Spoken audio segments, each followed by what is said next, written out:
Previously on Ron sailing. The storm Amy is raging outside. We worked on the sole and hatch for the forward cockpit, and we managed to get the sole in place. 1, 2, 3.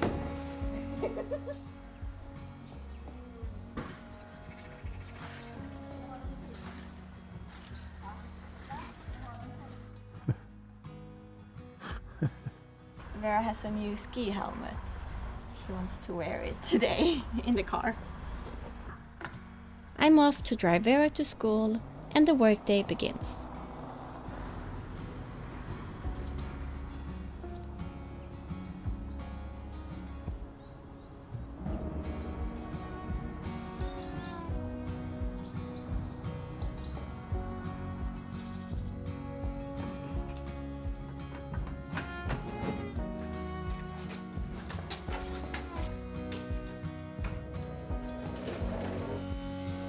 Johan is cutting thin strips of PET foam to make the lip for the big hatch in the cockpit sole.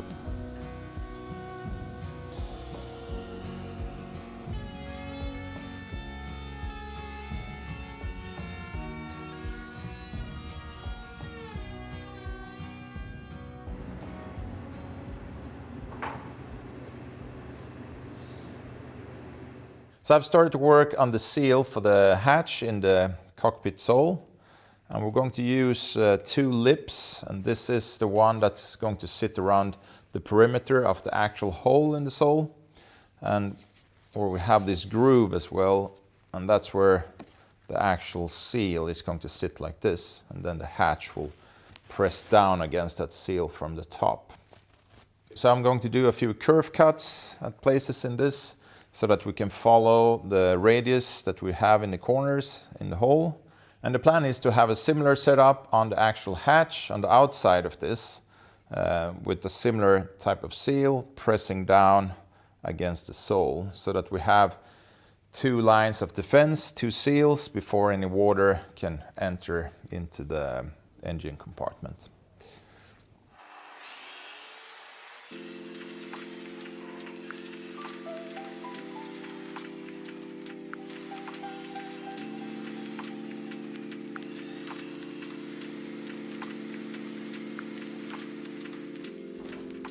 As you can see, Johan has already glued the lip in place, and the curve cuts made it fit nicely in the corners. Now he will add thickened epoxy along the edges to glue the lip in place permanently.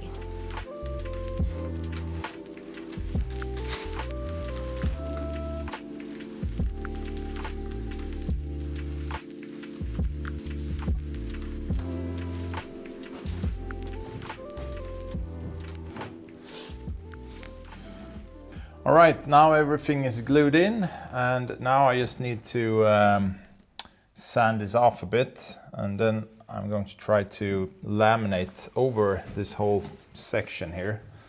And I will use vacuum to try to consolidate everything so that we get the glass into the corners and also into the groove here. And yeah, a tight wrap around this.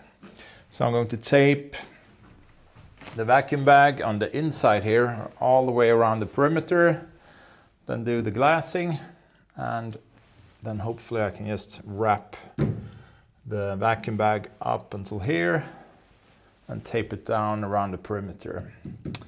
I will only use glass and peel ply. I won't bother with any breather or release film, because in this case I don't really care if the glass gets a bit oversaturated.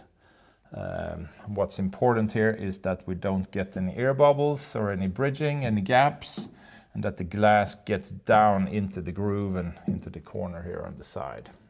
But before I can start laminating, I need to sand this down a bit so that we get a good secondary bond.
I'm cleaning up all the leaves that fell down in the storm that came this weekend.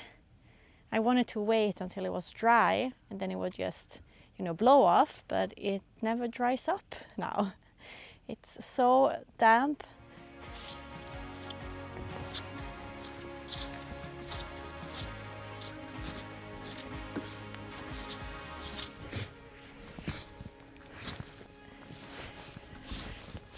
The deck is cleanish. Need to buy a bigger brush. I think it would be good to do a scrub with the linseed soap before winter comes. Let's see how many days until the deck is covered in leaves again. I mean, the trees still have a lot of leaves left that will eventually come down. Johan and I, we've been looking into buying this machine that blows away leaves, love blows. Yeah, maybe I should put that up on my wish list. We got our 6th epoxy barrel delivered, and we really hope this will be the last one. It weighs 225 kilos, so it's always a challenge to move it inside the barn.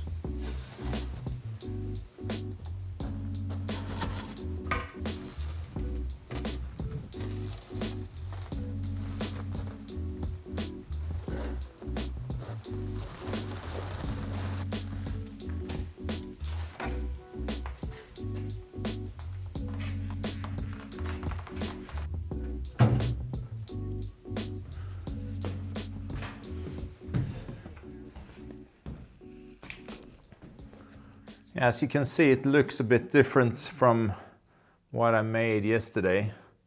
And that's because I ripped everything off in anger and decided to apply some release film and some breeder filth.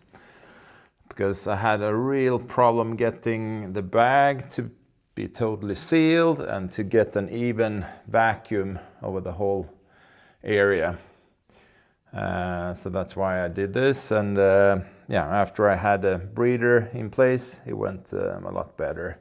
And also I was a bit more careful when I taped down the bag. So I managed to change everything before it was too late, so hopefully it looks alright underneath here now without any gaps or air bubbles and stuff like that.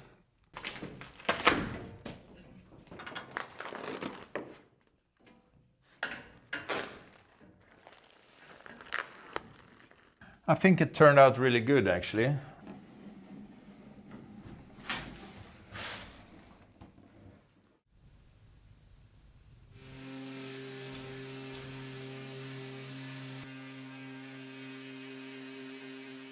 So I'm working on cutting that groove now, and it's really important that that groove is in the exact correct position, the same position that we have in the groove in the actual sole.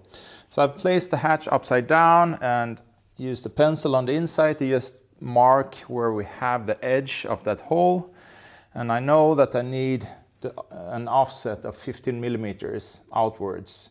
And that will be the center of the router bit to cut that groove.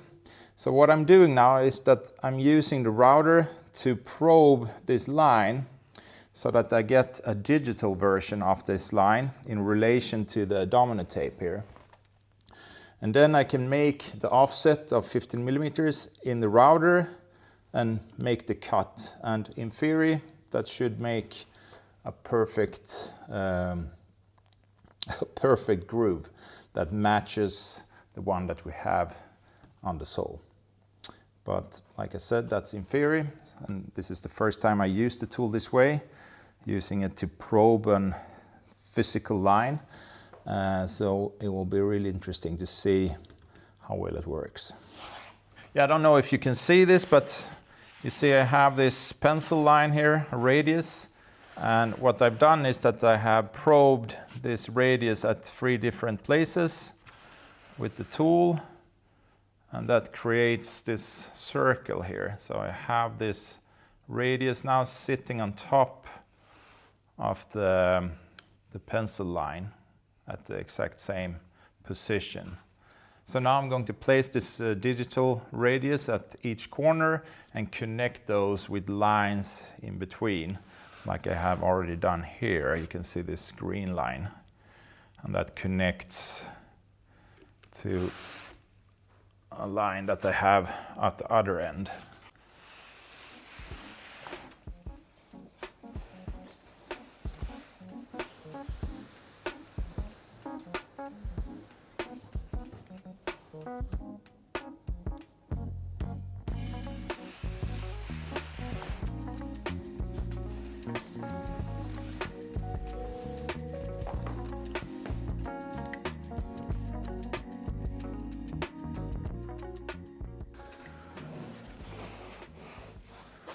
All right, I have the groove now along the perimeter, and it fits together with the one in the sole.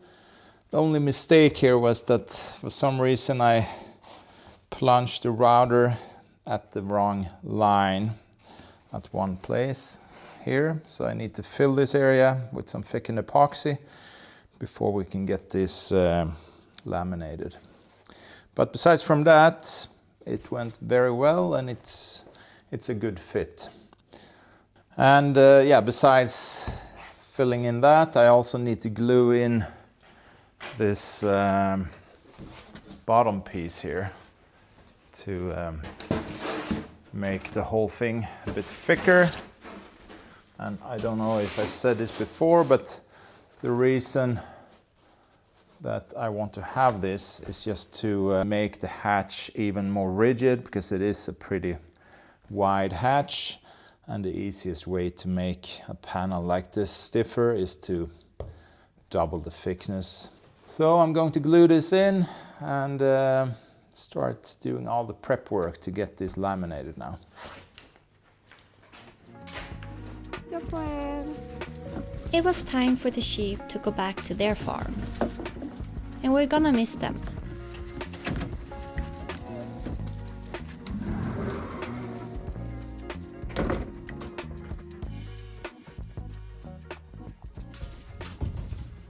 Okay, so the prep work is now done for the hatch, but it is pretty late already, 7.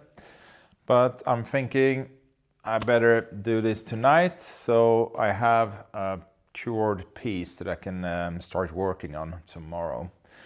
So that's the plan, and I'm hoping I can be finished with this before 9, something like that.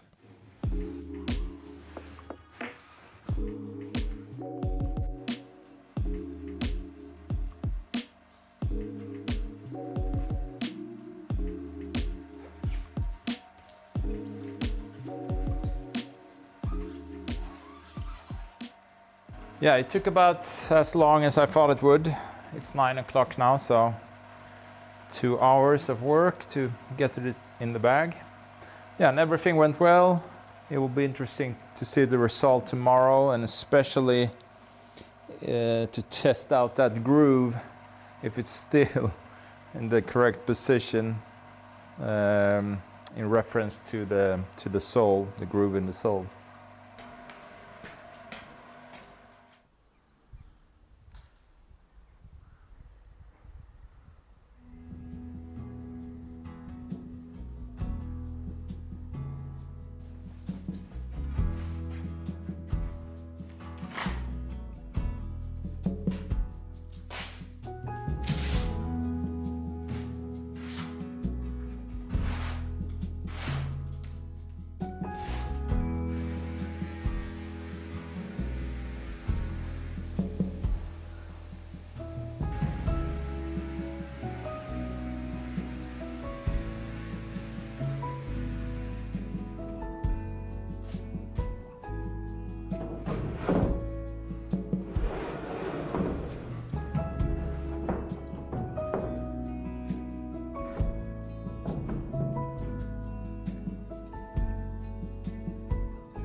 Yeah, from the looks of it, the groove in the hatch is in the correct position because the hatch is now in the correct position with the seal sitting in the groove in the sole and going up into the groove in the hatch.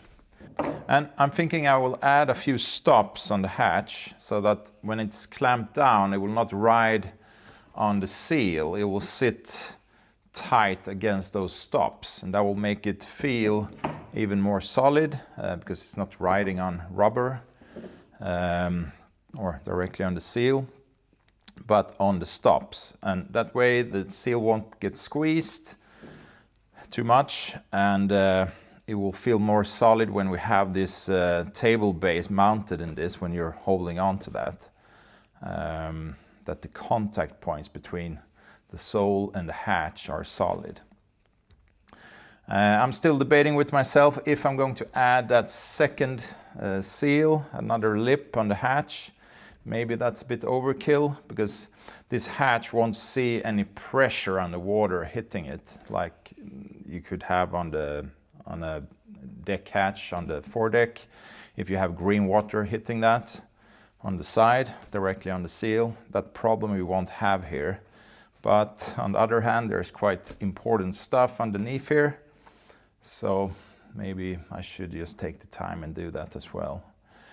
And another good thing with adding those stops is that we can really dial in the height of the sole here of the hatch. So it sits at the exact same height as the front part of the sole. Right now it's riding a bit above the front part because now it's not clamped down yet, so it takes some force to squeeze this down. But this is not the seal we're going to use. We're going to have like a EMPD, I think it's called, type of rubber seal, solid, and you can get that in many different sizes. So we'll dial all of that in later on once we start working on the clamping mechanism from underneath. But I'm really happy with how it turned out. I think it looks really good and it feels really stiff and strong. And obviously later on we're going to add some like a matte or maybe fake teak or maybe real teak just here in the sole in the cockpit on top of this. After 3 years of living here on Sunhill Farm, we finally taking down the 4 spruce trees that doesn't really fit in.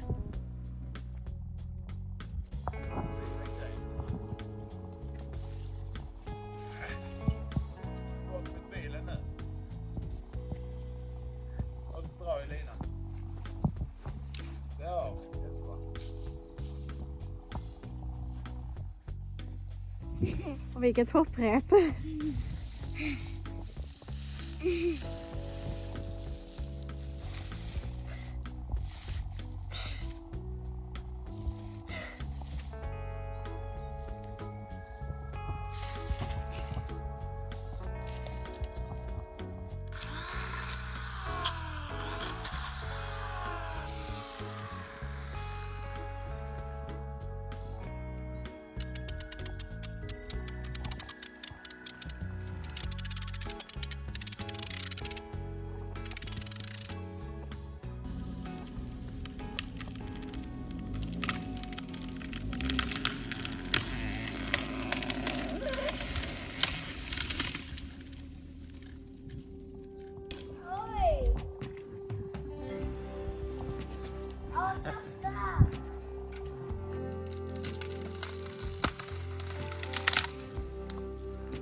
Vad gör du, Vera? Kolla hur många jag har.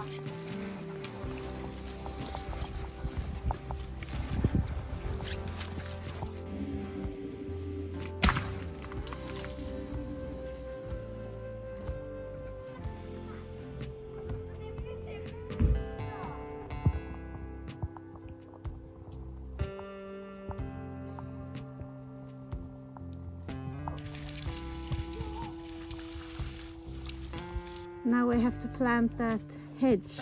Yes.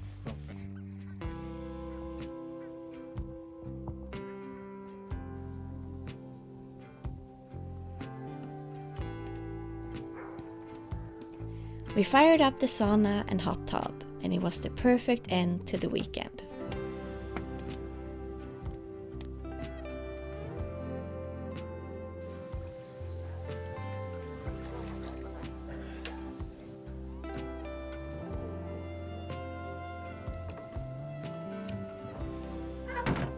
Thanks for watching, and a special thanks to our patrons for supporting our production.